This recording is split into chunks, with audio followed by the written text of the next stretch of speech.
Good morning, everyone.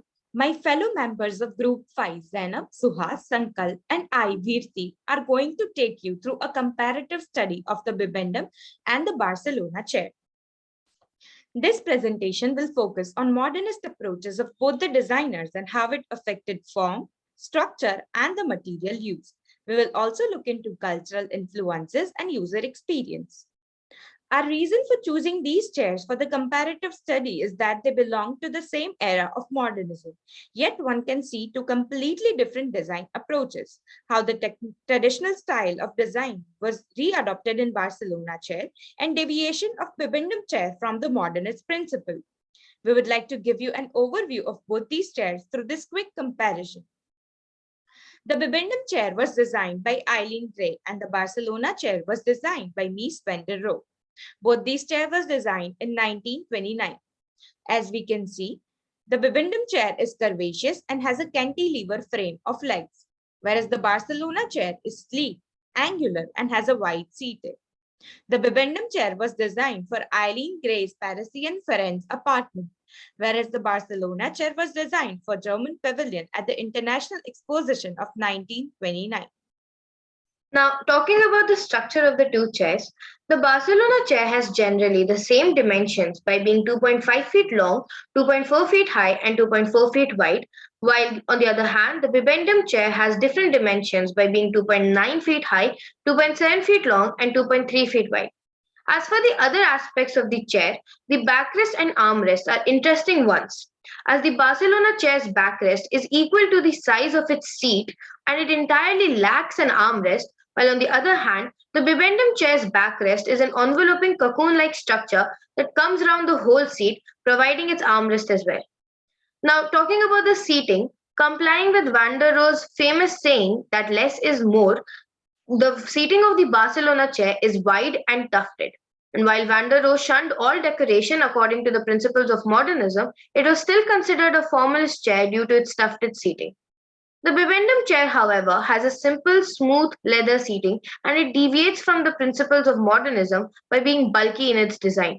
And while modernism preferred angular designs, the Bibendum seat was a very curvaceous one. And as for the legs, the Barcelona chair has interestingly intersecting X-shaped legs that provide the chair stability, while the Bibendum chair has a C-shaped steel frame in place of legs. The main frame of the chair seems to be made of one single rod bent at different angles to support the chair, while two other rods being welded in between to provide additional support.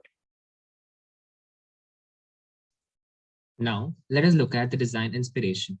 Both designers took inspiration from different historical things for different parts of their chairs. The Barcelona chair's legs were inspired by the ancient curule chair, while on the other hand, the Bibendum chair's tire-like structure was inspired by the Michelin Man. Both these chairs had a strong sense of symmetry which contradicted modernism, but it did have structural innovation with respect to geometric forms. In the Barcelona chair, the size of the backrest is equal to the size of the seating, fitting it into a cube.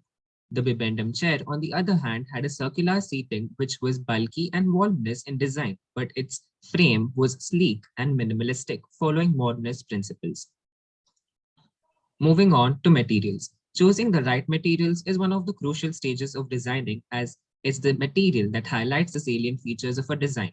The fact that both these chairs are made of the exact same material, that is leather and stainless steel, yet their designs vary so much, give an insight of how materials can be played with while designing. The combination of cold abstract steel elements with the warmth of leather brings a sense of luxury and elegance in both these chairs. As modern principles suggest, both chairs use limited materials and in a very rational manner.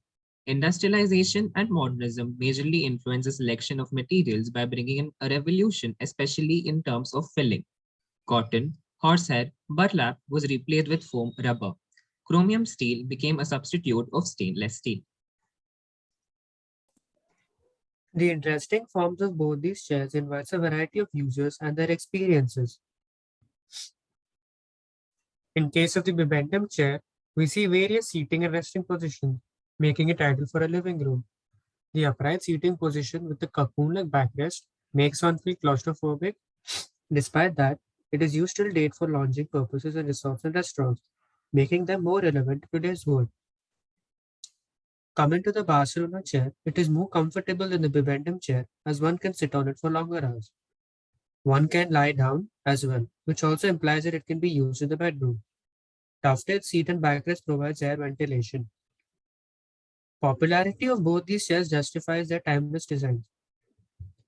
The Barcelona chair has been a part of the set of Suit series. It also features in the movie Iron Man 2 and the famous James Bond movie Casino Royale. Although not so popular in the pop culture, the Bibendum chair was in the movie Price of Desire. Additionally, it is a display in the apartment turned museum E1027 that also showcases other works of Eileen Gray. To conclude, this study focuses on varying modernist approaches of Rowe and Gray. What makes this comparison more interesting is that both these chairs belong to the same design movement. They have used the same material, yet there's a stark difference in design, ideology, inspiration, and form, making them unique in their own way. The following slides are references that we have used for this comparative study. Thank you.